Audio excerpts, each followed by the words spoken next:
오늘은 이미와 아직, 미생 같은 인생, 이런 제목으로 말씀을 전하겠습니다.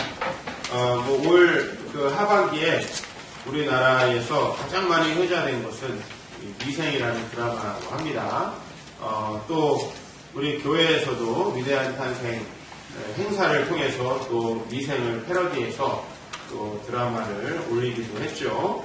미생이라는 용어가 바둑에서 나왔죠. 어렸을 때 바둑 두어보신 적 있습니까? 저도 취미 활동을 그렇게 즐기는 편이 아니라 바둑 그냥 어렸을 때 장난으로 둬본 것만 있는데, 이 바둑을 두다 보면 이 바둑에서 가장 중요한 건 어떻게 하면 내가 내 차례가 돌아올 때마다 놓은 이 돌을 죽지 않게 할 것이냐라는 거죠. 나아가서는 그 돌들을 어떻게 잘 조직해서 집을 많이 만들 것이냐가 이 바둑의 성패를 좌우합니다. 이 바둑에 우리가 하나하나 검은 돌과 흰 돌이 계속 모여지는데, 이 돌은 세 개의 돌로 바둑이 끝나고 나면 분리가 돼요. 하나는 사석이라고 하는 건데, 그 돌은 이제 상대방에 둘러싸여서 집을 만들지 못하고 죽은 돌들, 그래서 이거는 상대편의 포로가 됩니다. 그리고 이제 그 돌들 중에서 집을 만들어서 혹은 그 만들어진 집과 연결되어서 상대편의 포로가 되지 않은 집, 이것을 이 집을 만든 그 돌들을 완생이라고 해요. 결국 미생이라고 하는 단어는 바로 아직 죽은 돌도 아니고 완전히 살아있는 돌도 아닌 그런 돌을 미생이라고 합니다.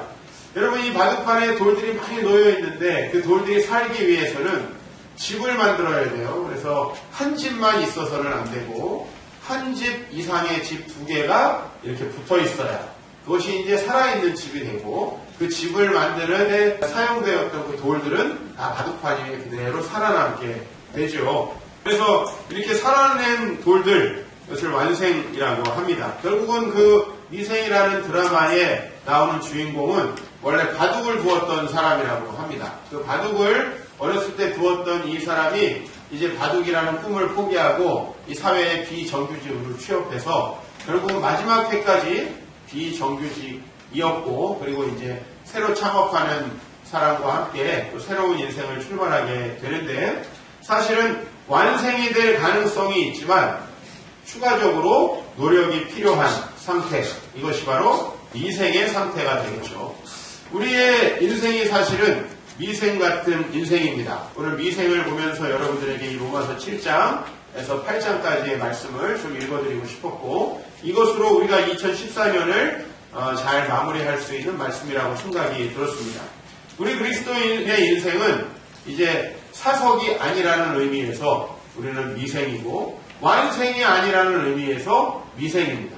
물론 이 바둑판 위에 있는 미생이라는 돌들은 잘못하면 사석이 될 수도 있어요. 완전히 죽어버린 돌이 될 수도 있지만, 우리 그리스도인들은 그렇지 않습니다. 하나님께서 우리를 구원하셨기 때문에 다시 사석이 될 가능성은 없지만 우리가 여전히 완생이 될 수 없다라는 의미에서 미생, 그리고 오늘 제가 이 말씀의 제목에서 이미와 아직이라고 했습니다. 하나님께서 우리 그리스도의 십자가로서 그리스도 안에 있는 우리에게 새 생명이 흐르게 하셨는데, 그 새 생명이 흐르게 된 우리는 이미 하나님의 나라를 경험하고 살아가는 사람입니다. 하지만 중요한 것은 우리가 아직 그 하나님의 나라가 완성되어 우리 안에 거하게 되지는 못하는 그런 중간적인 상태에서 이 세상을 살아가게 된다는 거죠. 어떤 사람은 사석에 조금 더 가깝고 어떤 사람은 완생에 조금 더 가깝겠지만, 어쨌든 우리는 미완성이라는 측면에서 항상 미생과 같다는 거죠. 그러나 우리에게 우선 소망이 있습니다. 이 미생이라는 뜻은 드라마에서 여전히 소망을 주거든요. 죽지 않은 돌이거든요. 아직 죽지 않은 돌, 혹은 아직 완전히 살아있지는 않은 돌이에요. 그러니까 아직 죽지 않은 돌이라는 의미에서는 소망이 있지만 아직 완생이 아니라는 의미에서는 늘 부족함이 그 안에 존재하는 이 단어가 바로 미생이라는 단어라는 거죠. 오늘 말씀을 보면 우리가 그리스도인으로서 우리 안에 생명이 흐르고 우리는 죄로 죽을 수밖에 없는 상태에서 살아났습니다. 그래서 로마서 7장 22절 말씀을 읽으면서 오늘 우리가 좀 이 말씀을 좀 본격적으로 시작해보면 좋겠는데요. 뭐라고 되어 있습니까? 네. 여러분 적어도 그렇게 살지는 못하지만 여러분의 속사람으로 하나님의 뜻을 즐거워하시죠? 하나님의 은혜를 받으면 마음이 기쁘시죠? 내가 그 하나님의 말씀을 따라 살고 싶다라는 소망 가운데 또 2014년을 사시었을 거라고 믿습니다. 우리는 우리 속사람으로는 하나님의 법을 즐거워합니다. 성경은 예수께서 우리를 살리셨다라고 합니다. 사석이 아니라 우리를 살리셨다라고 얘기를 하죠. 에베소서 2장 1절에 보면 그는 허물로 죽었던 죄와 허물로 죽었던 너희를 살리셨다라고 얘기합니다. 즉 예수께서 십자가에 죽으시고 부활하신 그 생명이 성령의 조명하심을 통해 우리에게 들어왔습니다. 그 예수님의 생명이 우리 안에 시작되었기 때문에 여러분들은 이미 시작된 하나님 나라, 이미 여러분 안에서 영향을 미치고 있는 그 하나님의 나라의 생명을 누리게 되지요. 그래서 여러분 때때로 이 세상에서는 너무나 절망적이지만 여러분들은 예배 가운데 주의 말씀을 보는 가운데 또 여러분 자녀를 키우면서 공부를 하면서 직장을 다니면서 여러분의 일을 하면서 평강과 기쁨을 느끼게 된다라는 것이죠. 우리가 왜? 이 세상의 상황과 형편과 상관없이 나를 살리시고 나를 위해서 부활하신 그 예수 그리스도의 생명이 우리 안에 흐르고 있기 때문입니다. 그래서 우리 안에 이기적인 욕망을 넘어서서 때로는 새로운 삶을 여러분이 경험하게 되죠. 지난 성탄절을 저와 여러분이 함께 보냈습니다. 우리는 성탄절에 이곳에 와서 억지로 예배를 드린 것이 아니라 기쁨으로 예배드리고 또한 우리의 이웃들을 돌보기 위해서 남들 같으면 이제 오후에 뭐 하겠어요? 성탄절 오후는 정말 쇼핑하고 마음껏 즐길 수 있는 그런 시간 아닙니까? 여러분들은 그런 시간에 이웃들과 함께 할 수 있었습니다. 아마도 여러분이 만났던 사람들은 여러분이 보면 즐거운 생각이 들고 막 기쁜 사람들은 아니었을 겁니다. 혹은 할머니들을 만나셨을 거고 혹은 우리 또 여러 가지 육체에 장애를 입은 분들을 만나셨을 거고 또 여러분들 우리 두 사람 공동체에 가신 분들은 그 아이가 변을 봐가지고 얼마나 냄새 가운데 시달렸습니다. 우리는 때때로 이렇게 우리 자신의 이기적인 욕망을 넘어서서 우리 자신이 원래대로라면 절대 살아갈 수 없는 그러한 삶을 또 살아가게 되는 것입니다. 우리의 욕망을 넘어선 새로운 삶을 경험하게 되는 것입니다. 이런 의미에서 우리는 이미 살아있고 이미 하나님의 나라를 체험하고 있습니다. 하지만 아직이라고 하는 단어를 제가 키워드로 오늘 제시했는데 우리는 아직 영적으로 완전하지 못합니다. 이 세상 가운데 있기 때문에 여전히 우리는 하나님의 통치 안에서 완전히 살아가지 못한다는 것이죠. 때로 실수하고 넘어지는 것입니다. 오늘 19절과 20절 말씀을 같이 봉독하겠습니다. 내가 원하는 바 선은 행하지 아니하고 도리어 원하지 아니하는 바 악을 행하는도다. 만일 내가 원하지 아니하는 그것을 하면 이를 행하는 자는 내가 아니요 내 속에 거하는 죄니라. 사실 우리는 여러 가지 어려운 일이 있습니다. 그러나 제가 여러 성도님들과 상담하고 만나서 이야기하면서 하나 확실한 건 있어요. 그들이 비록 지금 하나님의 뜻 안에 살지 못하고 있고 흔들리더라도 그들의 마음은 늘 하나님의 법을 즐거워하고 하나님의 뜻을 따라 살아가고 싶다는 거예요. 그런데 오늘 19절 20절 말씀을 보니까 원하는 바 선을 행하지 못하고 원치 않는 바 악을 행하는 우리의 모습들이 여전히 있다는 거죠. 올 한 해를 한번 돌아보십시오. 여러분들은 어떠셨습니까? 때로 실수하고 넘어지지 않았습니까? 그런 것들이 바로 우리의 인생이라는 거예요. 저도 제 목회를 돌아보면 더 하나님 앞에 신실하고 충실하게 목회하고 싶지만 여전히 부족하고 연약하여서 실수하고 넘어지고 흔들리는 저와 우리 교회를 볼 때에 이것이 바로 미생이구나 라는 생각을 합니다. 우리는 이미 하나님의 백성이 되어서 때로는 우리가 정말 하나님 앞에서 우리의 힘으로는 살아갈 수 없는 놀라운 삶을 살아가기도 하지만 때로는 이렇게 실수하고 넘어지고 올 1년을 또 돌아볼 때 몇 번의 어려운 일들이 또 어려운 위기들이 우리 안에 있었다는 것을 우리가 생각해 볼 때 아직 완성되지 않은 하나님의 백성이 바로 우리구나. 그래서 우리는 또 내년을 위한 새로운 사명을 우리가 얻게 되죠.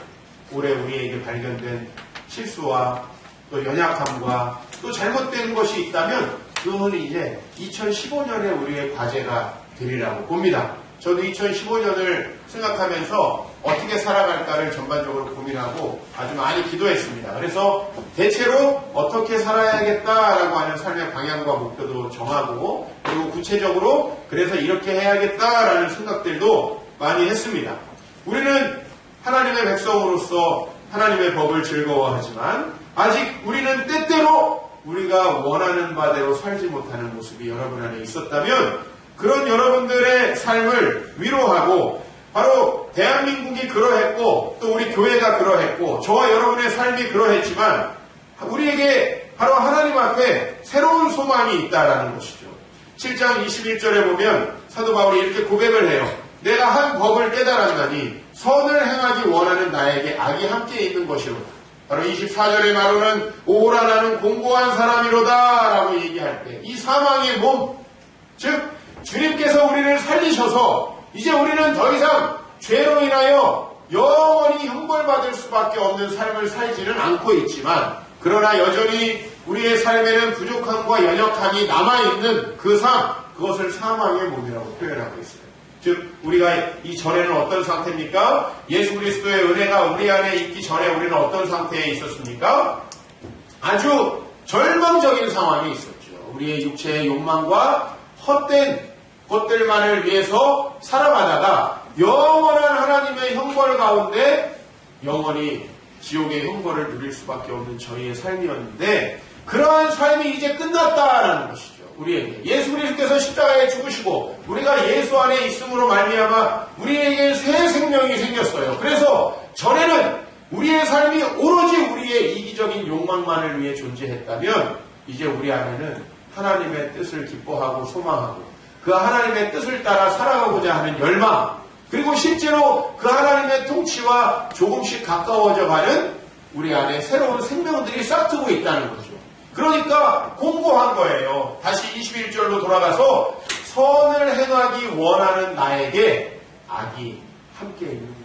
항상 또 쓰러지고 넘어질 수 있는 가능성이 우리에게 있다라는 것이죠.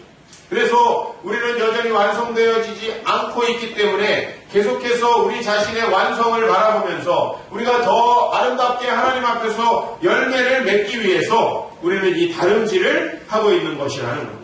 그러나 한 가지 제가 여러분에게 이제 8장으로 넘어가면서 드리고 싶은 말씀이 있습니다. 여러분은 결코 바둑으로 말하면 사석이 되지 않는다. 하나님께서 절대 여러분들을 버리고 여러분을 죽은 돌로 취급하지 않는다는 거죠. 성경에 마침 예수님을 좋게 비유한 비유가 있어요. 바둑판의 사석을 살리신 산돌이다.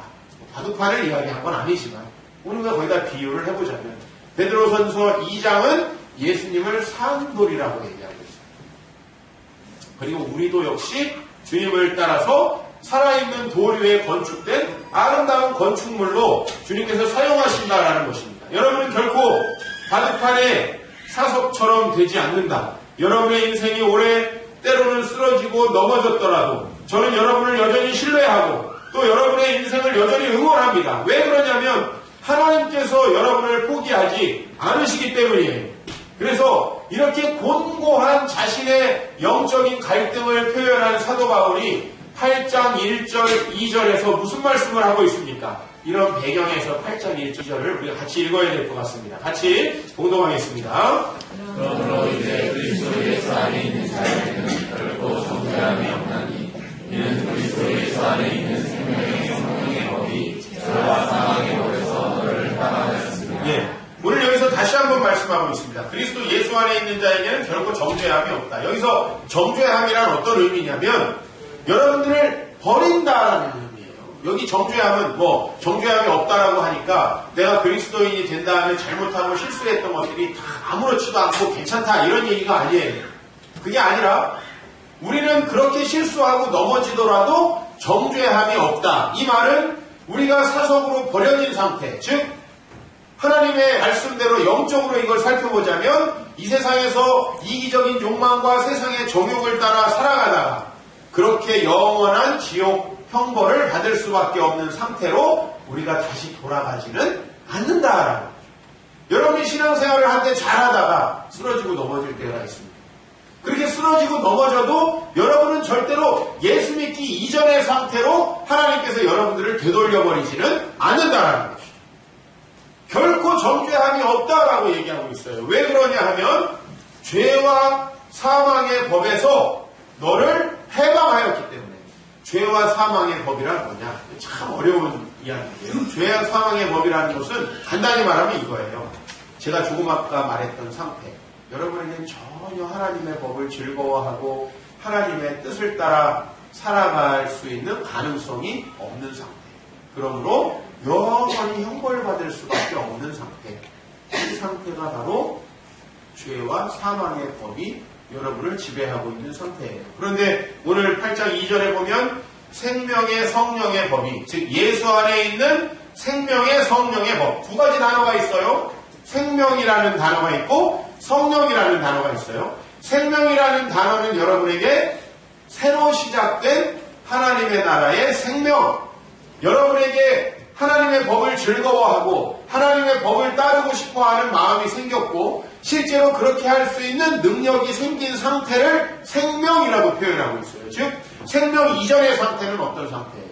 여러분이 무슨 일을 하든지 그것은 악할 수밖에 없고 무슨 일을 하든지 하나님과 상관없을 수밖에 없는 그 상태에서 여러분들은 이제 하나님의 뜻을 기뻐하고 즐거워하고 그 뜻을 따라 살아갈 수 있는 상태가 되었다는 것. 이게 생명이라는 단어가 의미하는 거고요. 그 다음에 성령이라고 하는 단어는 무엇을 의미하냐면 우리가 실제로 그렇게 살아가려고 할 때 우리를 도우셔서 우리를 전혀 다른 존재로 변화시키시는 하나님의 능력.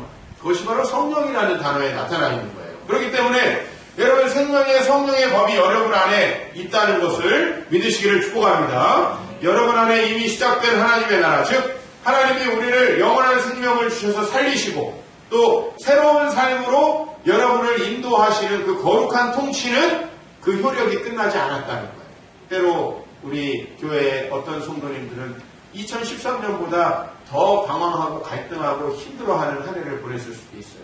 또 어떤 성도님들은 이제 점점 화석화되어서 옛날에 가지고 있던 신앙이 전혀 진보함이 없이 정체되어서 이제 아는 사람들에게 은혜가 되지 않는 모습으로 또 한 해를 살았을 수도 있습니다. 또 어떤 성도님들은 정말 성장하고 활발해지는 한 해가 되었기도 했겠죠. 그러나 중요한 건 여러분을 다시 하나님을 믿기 이전의 상태, 하나님의 도우심이 여러분 앞에 존재하지 않는 그런 상태로 여러분을 되돌리시지는 않는다는 것이죠. 하나님께서 성령을 따라 살아가기를 소망하는 자들에게 결코 정죄함을 주시지 않는다.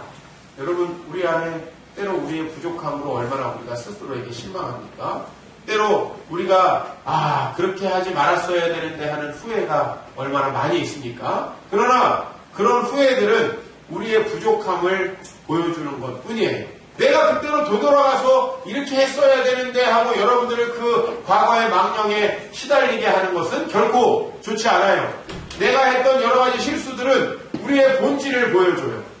우리가 앞으로 또 그럴 수도 있다라는 우리의 본질을 보여줘요. 그렇다면 그 본질을 깨달았을 때 우리는 이제 더욱더 하나님이 우리에게 주신 새로운 생명을 소망하게 돼야 되는 줄로 믿습니다. 그 하나님의 새로운 생명을 소망하게 되면 여러분에게 진짜로 그러한 새로운 삶이 주어진다는 것이죠.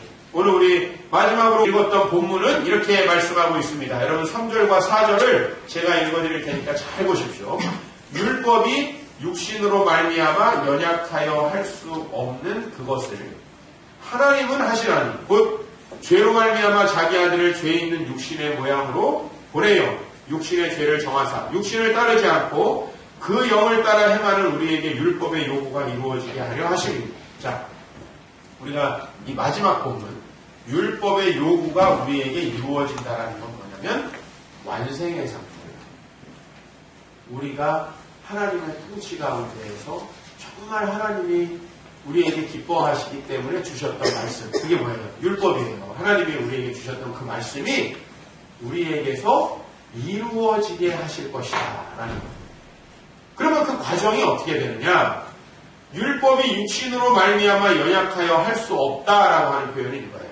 하나님의 뜻이 이 성경 말씀을 통해 여러분에게 계시됐어요. 그런데 우리는 절대로 이 말씀을 본다고 해서 이 말씀을 지킬 수 있는 능력이 우리에게 생기지 않아요. 즉 여러분 헌법을 공부한다고 해서 헌법을 지킬 수 있는 능력이 같이 생기는 것은 아니죠. 오히려 법을 공부하지 못한 사람들 중에 그 법을 더 잘 지키는 사람들도 있습니다. 그러니까 법을 안다고 해서 법을 지킬 수 있는 것은 아니다.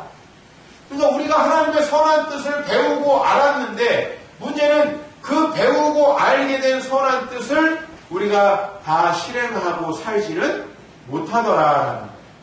그런데 중요한 것은 그 다음에 할 수 없는 그것을 하나님은 하시라니. 하나님께서 여러분들에게 완성이 되어가는 그 과정, 즉 우리가 마음속에 원하는 대로 살아가게끔 하는 그 능력이 나타난다는 거죠. 저도 율법을 알고 성경을 머리로만 알 때에, 지금도 저에게 부족함이 많지만 그 하나님의 말씀을 육신으로만 알 때에 저에게 나타났던 현상은 바로 이 현상입니다. 어떻게 살아야 되는지는 알겠는데 절대 그렇게 살 수 없는 거예요. 이번 주 내일부터 또 일주일 동안 어떻게 살아야 될지 결심을 하고 다짐을 하는데 안 되는 거예요.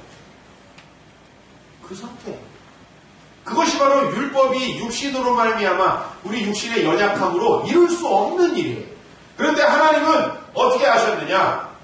죄로 말미암아 자기 아들을 죄 있는 육신의 모양으로 보냈다. 즉 우리의 죄가 우리를 지배하고 있기 때문에 우리는 하나님의 통치를 따라 살아갈 수 없는 상태에 있어요. 그러므로 아들 예수 그리스도를 죄 있는 육신의 모양으로, 즉 우리의 육신을 입고 이 세상에 보내서 십자가에 달려 죽게 하심으로 우리 육신의 죄의 문제를 해결하시고, 나아가서는 4절 말씀을 잘 보십시오.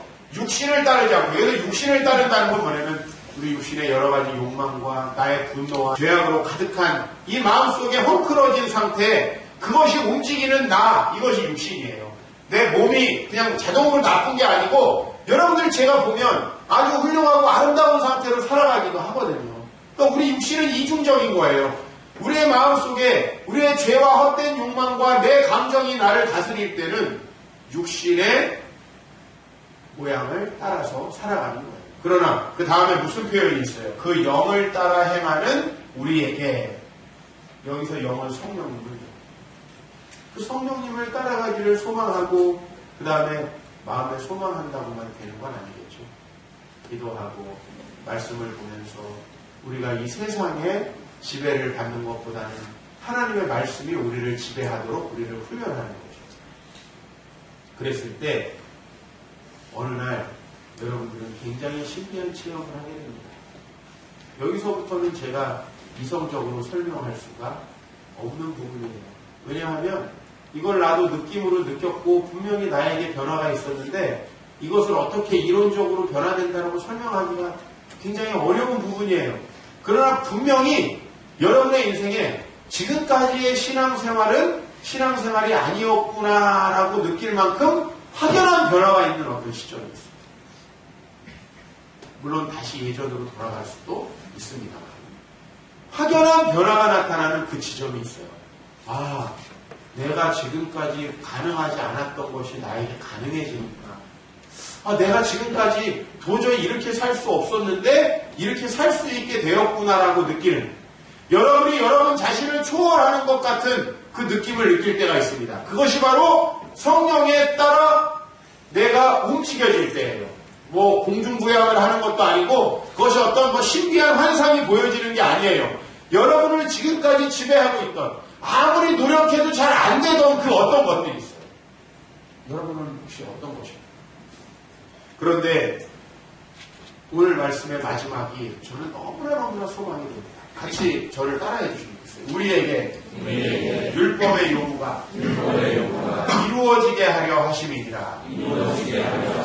저와 여러분에게 하나님의 법, 하나님의 선하신 뜻이 이루어지게 되더라. 이루어지게 되는 놀라운 역사가 있게 된다는 거예요. 소망이 되십니까? 여러분이 정말 소망이 되시면 2015년도에 이런 삶을 살고 싶다라는 소망을 우선 가지시면 좋겠어요.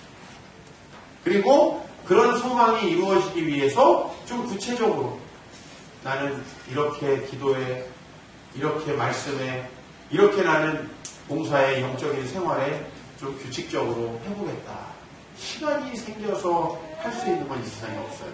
내가 살아보니까 절대 시간이 나서 할 수 있는 건 아니에요. 내가 애들하고 시간이 나면 놀아줘야지 했더니 1년 동안 한 번도 놀아줬어요.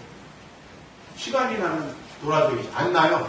그래서 그 다음부터 시간을 내기로 했어요.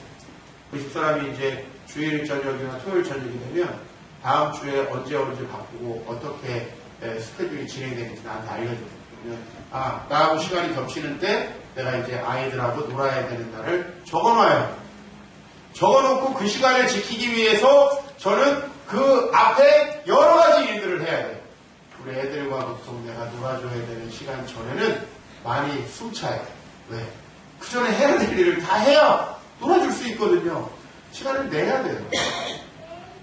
기꺼이 여러분들이 중요한 것을 위해서 새로운 결심들을 하면 좋을 것 같아요. 오늘부터 우리가 성부영신 예배를 드리는 그 시간까지 한 3일 정도가 남았어요. 거룩한 결심들을 우리가 하고 정말 우리 안에 2015년도에는 조금 더 내가 비록 미생이지만 내 안에 율법의 요구가 이루어지면 좋겠다라는 소망이 여러분 안에 있으면 좋겠습니다. 그리고 그 소망이 이루어지는 새해를 소망하시기를 축복합니다.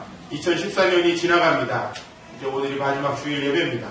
어려운 일들도 국가적으로 많았고 또 여러분 아마 개인적으로 스스로도 많이 힘든 일이 있었을 겁니다. 전세값도 많이 올랐다 그러고 취업은 더 어려워진다고 하고 그리고 비정규직은 더 많아진다는 뉴스 저도 다 접하고 있습니다. 그것이 바로 저와 여러분들의 위기일발 미생 같은 인생이겠죠. 그뿐입니까? 그렇게 삶이 너무너무 어려워지다 보니까 우리도 하나님 앞에서 신앙생활을 잘하기가 참 너무 어렵습니다.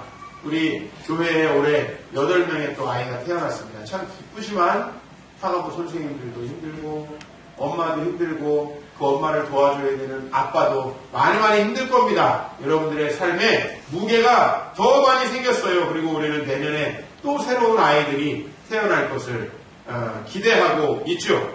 사실 우리는 힘들고 어려운 한 해를 살았습니다. 하지만 하나님께서 여러분이 완성이 될 때까지 결코 여러분을 버리지 않습니다. 성령의 인도하심 따라 여러분들에게 율법의 요구가 온전히 이루어지는 그때가 될 때까지 하나님은 결코 여러분들을 포기하지 않으신다는 것을 믿으시기를 주의 이름으로 축원합니다. 여러분 우리는 또 올해 1년 동안 열심히 소그룹 예배를 드렸습니다. 여러분의 소그룹은 어떠했습니까? 또 새로 소그룹 리더를 맡으셨던 분들 어떠셨습니까? 여러 계획도 세우고 많은 시간도 함께했지만 아마 우리들은 스스로 부족함도 많이 느꼈을 겁니다. 그리고 내가 조금 더 사랑하고 조금 더 기도하고 조금 더 소통했어야 되는데 하는 아쉬움도 우리 안에 들었을 것입니다. 어때요? 많은 소그룹원들 리더를 조금 더 도와주고 내가 조금 더 소통하고 새가족들을 더 섬겼어야 되는데 하는 생각도 들 겁니다. 그러나 우리는 올해 또 그러한 아쉬움들을 내년에 채울 수 있다는 가능성을 가지고 또 내년에 더욱더 하나님 앞에서 내 부족함들을 완성해 나갈 것을 우리가 다짐하면서 내년에 계획을 세우겠죠. 저도 올해 보니까 저희가 부족한 것들이 많이 있었더라. 아니 올해뿐만 아니에요. 최근 몇 년 동안 누적된 저의 부족함이 있더라고요. 그것을 이제 내년에는 좀 채워보는 계획을 지금 세우고 있어요. 어떤 방면으로 채워야 될까 고민하고 계획을 세우고 있습니다.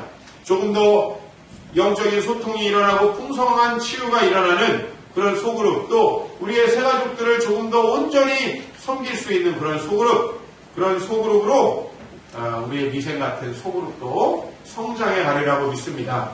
올해 저와 우리 교회도 많은 새로운 일들을 했습니다. 하나님께서 여러 가지 은혜도 베푸셨고 또 출판과 세미나와 방송과 또 여러 가지 언론을 통해서 우리 교회가 소개되기도 했습니다. 또 많은 새 생명들이 태어나서 우리가 기쁨을 누렸고 새롭게 신앙생활을 시작하신 지체들도 우리 안에 많이 있습니다. 그런데 여전히 우리 교회는 미완성, 미생이죠. 그러므로 2015년을 우리는 더욱더 소망차게 맞이할 수 있을 것입니다. 우리가 온전하기 때문이 아니라 우리를 온전하게 하실 그 주님을 바라볼 수 있기 때문에 우리는 이 2015년을 더욱 풍성한 은혜, 예기치 못할 은혜가 있는 한 해로 기대할 수 있게 되리라 믿습니다.